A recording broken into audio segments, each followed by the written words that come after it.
Hey folks, my name's Ed Trevors. My pronouns are he, him, and his. I'm an Anglican priest serving in the beautiful parish of St. Margaret of Scotland that sits on the ancestral and on the unceded territory of the Mi'kmaq people.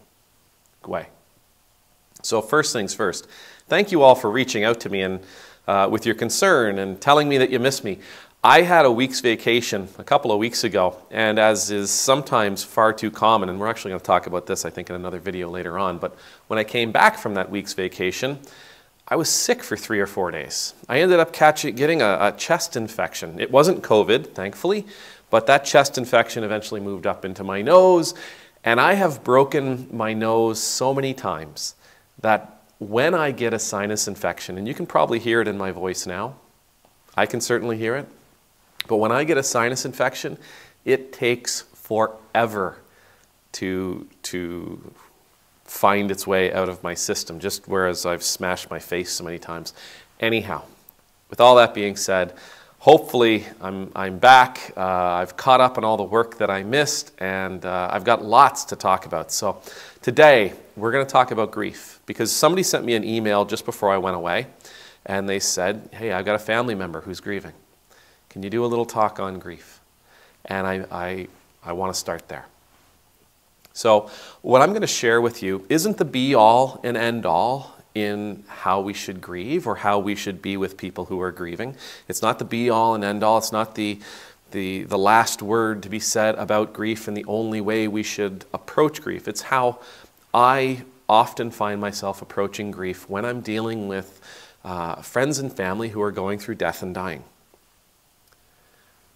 My go-to point is that when we lose somebody, when we lose a member of our family, it's nothing that we will ever get over. Losing somebody is not something that we just move beyond. It's like losing a limb. And the more important that person was to us, the more contact we had with that person, the deeper the relationship with that person happened to be, the greater the loss of limb. See, if I lose a finger or a hand or an arm, it doesn't ever grow back. Now we can talk about, well, it heals, and it does heal, but it doesn't come back. Well, we could put a prosthetic on, sure, but the arm itself, the hand itself, the finger itself, they're gone. When we lose somebody really close to us, when we are experiencing a deep sense of loss, a deep grief, we don't get over it, we don't move past it. We learn, hopefully, we learn how to live with it. We learn how to live within the new reality that this loss has thrust us into. Because it's not the same as what it was. Life is different. We've lost something major. Life is different. So for me, when it comes to grief, especially in my position, I see it oftentimes around death and dying, but I also see it around people who lose jobs, people who retire. I see it with people who get married, with people who have children. There's a great book out there that I would encourage you to read if you get a chance. It's called The Grief Recovery Handbook.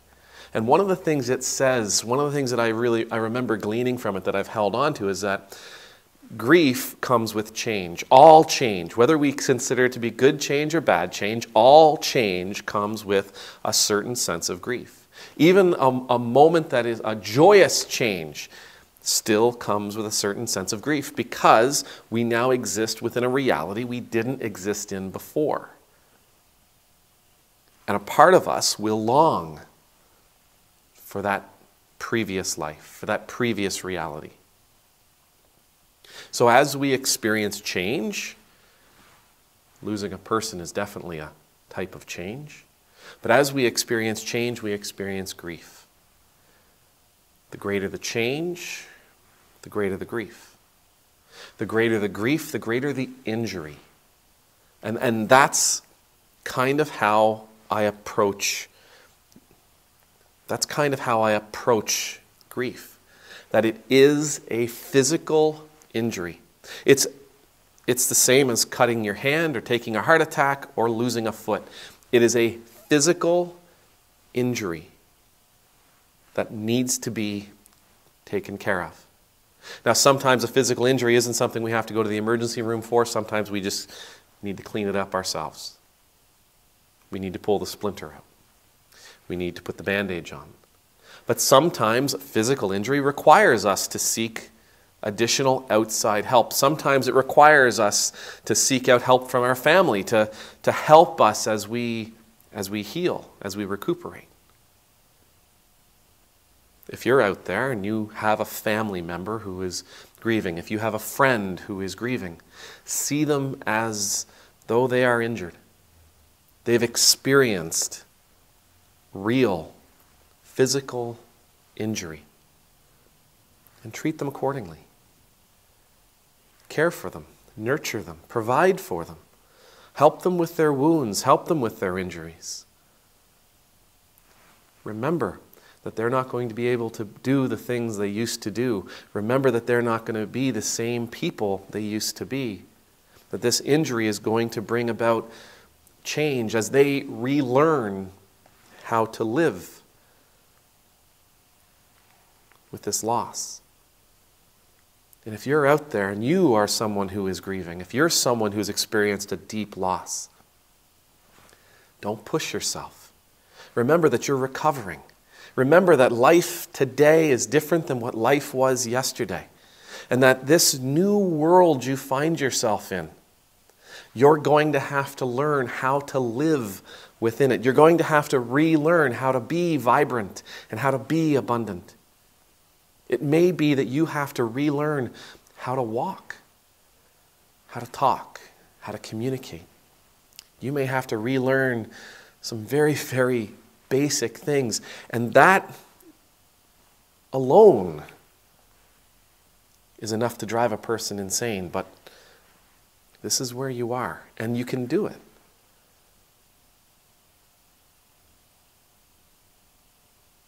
We are meant to be vibrant. We are meant to be alert. We are meant to be alive. We are meant to enjoy all that this life has to offer us. Even after we've experienced great loss, even after we've experienced massive change, even after we've experienced the pain and the suffering, the injury of losing a loved one. It takes time, though. Give yourself that time to recover. Give your friends and your family that time to recover. Be willing to ask for the help that you need. Be willing to ask for patience. Be willing to ask for assistance. Be willing to ask to be held up, to be pushed around, to be cared for. Be willing to provide that assistance when it's asked. Be willing to provide that assistance when you see that it's needed in ways that the person can accept. Grief is an incredibly complicated thing. As I said, what I'm saying to you now is not the be-all and end-all of grief. It's how I approach it with my parishioners and with my family. Big change means big grief. Big grief means that this current reality of ours is going to be significantly different than the reality we used to know. It means that there's going to be lots for us to process.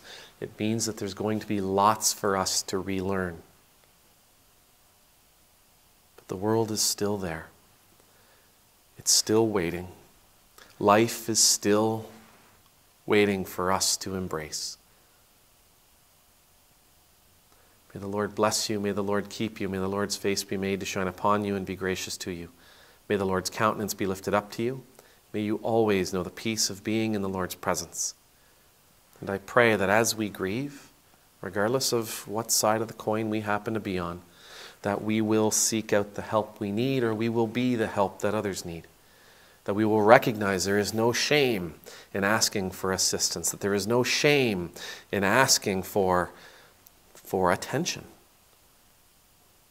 There's no shame in reaching out, asking to be lifted up. Amen. Nemultus.